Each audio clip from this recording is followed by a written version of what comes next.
Shalom Bapak Ibu Juri, perkenalkan nama saya Nadia Livina dari SMPK Penabur Kota Modern. Pada kesempatan kali ini, saya akan menceritakan tentang Daniel di Gua Singa yang diambil dari Daniel 6 ayat 1-29. Selamat menyaksikan. Daniel di Gua Singa. Daniel diangkat oleh Raja Darius, seorang media, menjadi salah satu dari 3 pejabat tinggi atas kerajaannya. Karena Daniel memiliki roh yang luar biasa itu, Raja Darius bermaksud untuk menempatkannya di atas seluruh kerajaannya. Para pejabat dan wakil raja yang tidak menyukai Daniel berusaha mencari cara untuk menyatakan dakwaan terhadapnya. Kita tidak akan mendapat suatu alasan dakwaan terhadap Daniel ini, kecuali dalam hal ibadahnya kepada Allahnya. Daniel adalah seorang yang taat berdoa. 3 kali sehari dia berdoa memuji Allah. Akhirnya, para pejabat dan wakil raja itu meminta agar Raja Darius membuat peraturan agar dalam 30 hari tidak ada seorang pun yang boleh menyampaikan permohonan dan doanya kecuali kepada Raja Darius sendiri. Orang yang melanggar peraturan itu akan dibuang ke Gua Singa. Raja Darius, para pejabat tinggi kerajaan dan para penguasa telah sepakat supaya raja mengeluarkan titah agar dalam 30 hari tidak ada seorang pun yang boleh menyampaikan permohonan dan doanya kecuali kepada Raja Darius sendiri.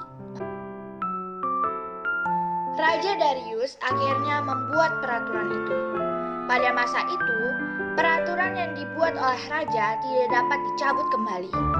Tapi Daniel tidak mengindahkan peraturan itu. Dia pergi ke rumahnya. Di kamar atasnya ada tingkap-tingkap yang terbuka dan mengarah ke Yerusalem. Dia berdoa 3 kali sehari memuji Allah. Lalu orang-orang mendatangi rumahnya dan mendapati Daniel sedang berdoa. Kemudian mereka menghadap raja dan menanyakan perihal larangan yang telah raja buat.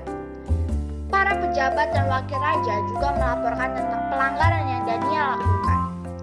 Raja Darius mengasihi Daniel dan berusaha untuk membebaskannya dari hukuman. Tapi dia tidak menemukan cara untuk itu. Daniel, Allahmu yang kau sembah dengan tekun, dialah kiranya yang melepaskan engkau. Akhirnya, Daniel dilemparkan ke Gua Singa. Tapi, Raja Darius percaya bahwa Allah yang Daniel sembah akan menyelamatkannya dari terkaman singa-singa itu.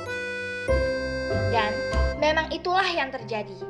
Allah telah mengirimkan malaikatnya supaya singa-singa itu mengatupkan mulutnya dan tidak melukai Daniel. Keesokan harinya, Raja Darius pergi pagi-pagi sekali ke Gua Singa. Daniel, hamba Allah yang hidup, Allahmu yang kau sembah dengan tekun, telah sanggupkah ia melepaskan engkau dari singa-singa itu?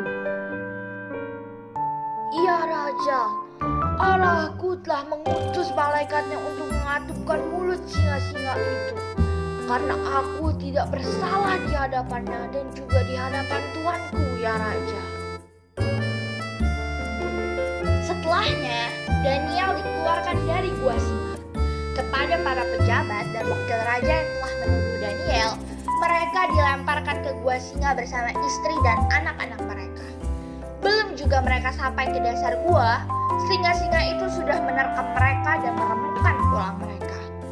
Raja Darius juga mengirimkan surat kepada orang-orang dari segala bangsa, suku bangsa, dan bahasa, serta yang mendiami seluruh bumi yang berisikan perintah agar setiap orang di kerajaan haruslah takut dan gentar kepada Allah yang disembah Daniel. Sebab, ujarnya, dialah Allah yang hidup dan yang kekal untuk selama-lamanya. Kerajaan dan pemerintahnya kekal dan tidak akan binasa. Pada akhirnya, Daniel diberikan kedudukan tinggi pada masa pemerintahan Raja Darius dan pada masa pemerintahan Koresh, seorang Persia. Sekian cerita dari saya. Terima kasih sudah menyaksikan.